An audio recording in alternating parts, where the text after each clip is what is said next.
Hi everyone, and welcome back to my channel, or welcome to my channel if you are new. Today I'm going to be doing my pretty late September wrap-up. I only read 4 books in September, which is rather tragic, so this video is also probably going to be kind of short. But that being said, I did really enjoy all of the books that I read in September, so it was a good reading month in one sense, not so good reading in another sense. But quality over quantity is what we have to remember in this situation. So let's just jump into it. The first book that I read was Soul of the Crow by Jessica Willis. This was sent to me in exchange for an honest review from the author, and I did do a full dedicated review for this book, so if you want to learn more about it and my thoughts on it, then I will leave a link to it up in the eye in the corner. But I really enjoyed this. This is basically set in a fantasy world where if you kill somebody, if it's a person or an animal or even a bug, then you become basically a Grim Reaper, and you now have to take the lives of people and cross them over to the other side. And I really enjoyed this book, so definitely check out my review if you want to learn more about it. I then picked up Serpent and Dove, which is the first book in a historical fantasy romance series. I don't know whether it's going to be a trilogy or a series or what, but in this book we follow our main character called Louise, or Lou, and she is a witch that is forced into an arranged marriage with a witch hunter who doesn't know that she is a witch. And if that doesn't interest you, I really don't know what will. But this was one of my favorite books that I have read in 2020. Like, I just loved this book so much, and it's gonna be one of those things where when I love a book, I feel like I don't have a lot to say about it. I feel like I have seen some negative things about this book, and it's usually the same thing, which is that this book is too slow, and it definitely is a slower book, but that's because it is extremely character-driven, and it has some terrific characters in it. So I'm a very character-driven reader, which totally explains why I loved this book. So we definitely have some slower moments where we're just kind of seeing the characters interact and there's quite a lot of dialogue, but I enjoyed every second of it, so it didn't really feel slow to me, because our main character, Lou, she is not your typical, like, historical fiction damsel in distress. She is a very strong female character, but she's also stinking hilarious. She always has these greatest one-liners, and I feel like whenever we get, like, a funny one-liner kind of character, it's always, like, a weird side male character, so I liked seeing this hilarious female main character who had a very crude sense of humor, and she swore a lot, and her husband now is, like, a religious guy who it like automatically doesn't really like swearing and crudeness, so the fact that also she's a lady, it's very weird for him, and I find it absolutely hilarious, their interactions together, because he's like, oh my gosh, I am married to this person, and she is like singing inappropriate songs and cussing all the time, and it's funny but also so incredibly charming at the same time. So I loved this book. Like, my favorite thing about this book was 100% the romance. So I actually already went out and bought the second book because I got this one from the library, so I'm planning on starting the second one really soon, and I hope it's even better than this one. The next book I picked up in September was Verity by Colleen Hoover. This is an adult thriller slash mystery sort of novel, and we're following our main character called Lowen, I think is how you pronounce her name, and she is kind of a struggling writer until she is given a opportunity. Basically, there was this other writer called Verity Crawford, and she was a very popular writer, and she wrote this very successful series, but before she was able to finish the last few books in the series, she got into a car accident that has left her not in a coma, but in a way where she can't walk and she is completely unable to express herself, so she can't finish writing the series. So Lowen is reached out by Verity's husband to finish these last few books in the series, and he invites Lowen back to their house so that she can go through Verity's office and read all of her notes on the series and really learn the series before she starts writing it.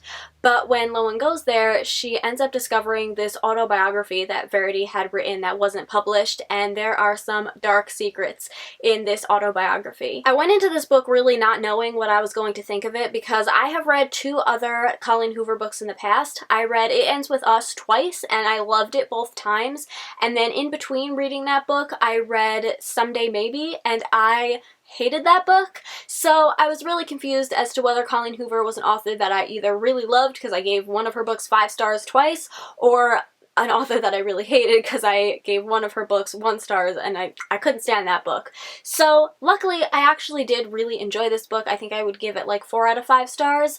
It did have a little bit of a slow start because it just took a while to get into the more like suspenseful, thrillery parts of the story. The beginning was very much more of just like getting to know the characters, and it kind of felt like her other novels where I thought, is this going to turn into like a contemporary romancy kind of story? Which it did have those kinds of vibes to it, but for the most part it was definitely a thriller. But when we did start to get into the more suspenseful, edge of your seat kind of moments, my goodness, was I on the edge of my seat. Like, these were some of the best suspense moments I have seen or read, I suppose, and I don't know if that's just because she's that good of a writer or if it's just because of what was happening in the scenes was specifically something that I find quite creepy. So yeah, those parts were very good, I gotta tell you. And then the ending happened, and of course, we know with thrillers or mysteries, it's really the ending or the twists that make or break these kinds of books.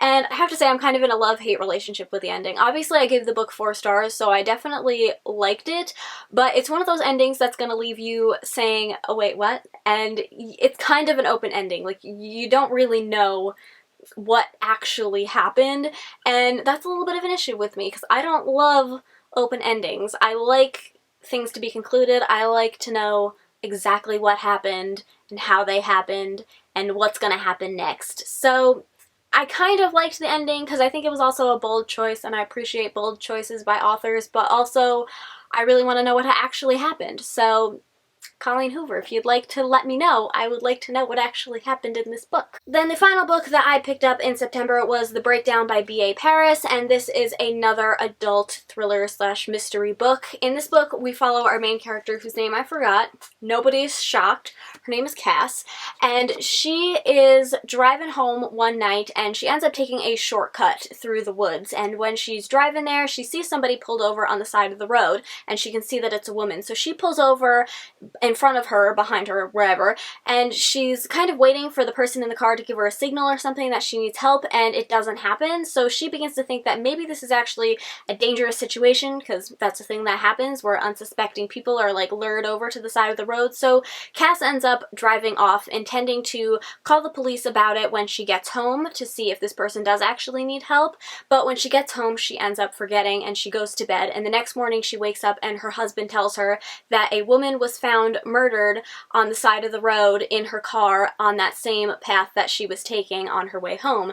So now Cass is starting to feel kind of guilty that she didn't pull over and help this person, and lots of other things happen. At the same time, she's also becoming increasingly more forgetful, and she knows that her mother had early onset dementia, and she's worried that the same thing is affecting her. I actually did a vlog while I was reading this book, and I feel like I probably explained my thoughts a lot better in that video, so again, I'll leave a link to it up in the eye in the corner if I've posted it by the time I post this. But yeah, I'll try and sum them up again here. This book started off, again, a little bit rocky because the writing I found to be a little weird at the beginning. It felt kind of forced, especially with the characters' dialogue with each other. I almost felt like the characters were over-explaining things, specifically the husband character. I just felt like some of the things he said were really forced, and I was like, this is not how humans talk. So that was a little bit weird at the beginning, but over time, either it got better or I just didn't notice, so it really wasn't that big of a deal.